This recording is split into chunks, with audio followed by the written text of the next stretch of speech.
What's up, people? So here's part 2 of my branding video. I was originally going to include this in the part 1, but I already kind of felt like the video was getting too long, and I know attention spans are terrible sometimes. So for the part 2, I just wanted to kind of give some quick, like just off the top thoughts of ways I feel like actors can help brand themselves better.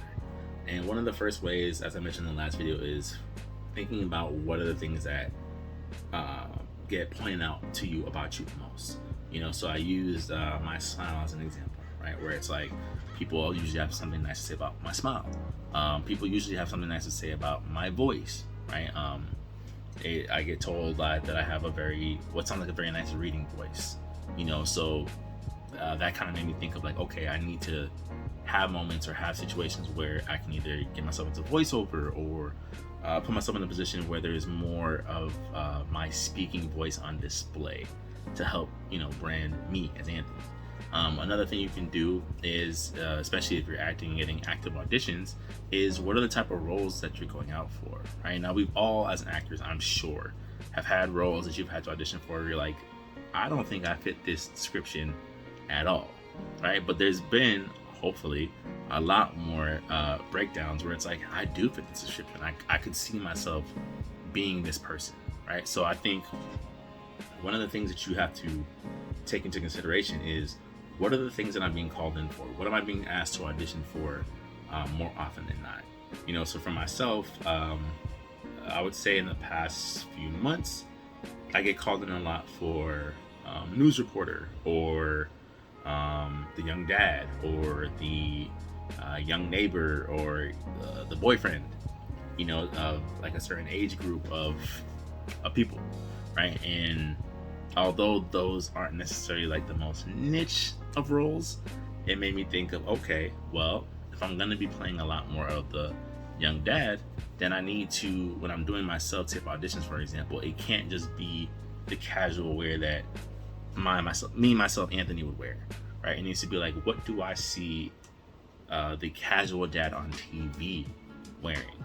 That's what I need to be wearing in my self-tape. Is it the layered clothing? Is it a polo? Is it a button-up? What about this can help me sell me as a young dad, right? Because I already know out the gate, more often than not, I'm going to be called in to audition for young dad. So take a look at the types of auditions and roles that you're auditioning for. That can help you kind of lean in, again, at least to your initial brand, so at least to get yourself into more rooms and land more opportunities. I would say the last thing is probably a little bit of trial and error. Now, when I say trial and error, I don't mean trying something extreme and seeing if it works, but trying something where it's like, I think I could pull this off, but it's maybe not something that people naturally think about when it comes to me. So, for example, especially when it comes to commercial auditions, I like to have them be comedic in my own way, right? Where it's like, I don't think it's necessarily over the top.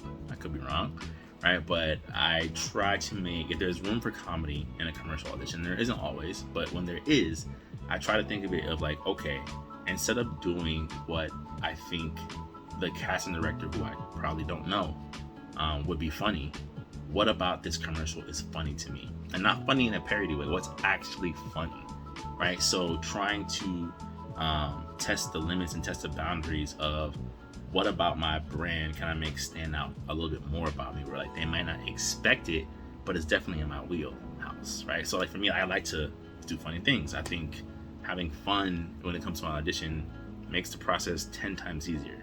So, although it may not be the exact thing of like, maybe this is not how they envision the funny, or maybe that's not how they wrote down the funny, I'm gonna find a way to make it funny for me, where it's like, hopefully, especially if I'm sending 2 takes, there's something about this that says, okay, that may not have been the exact funny we envisioned, but Anthony's a funny guy, and we could work with someone who can be a funny guy, right? And for you as an actor, it doesn't necessarily have to be that you have to be funny, right? You just have to figure out, what is it? Are you someone who can be ridiculous with the facial expressions? Are you a prop person, right? Are you somebody who brings in a 1-for-1 of like whatever the product is when you're doing a self-tape? Just something that's going to make you just a little bit more out of your comfort zone, like I said, a little bit more of a try and fail, but not something that's so extreme that they're just like, I don't even know what they were trying to do. So that would be my advice, off the top of my head. So Hope you guys enjoy. I hope you guys got something from it.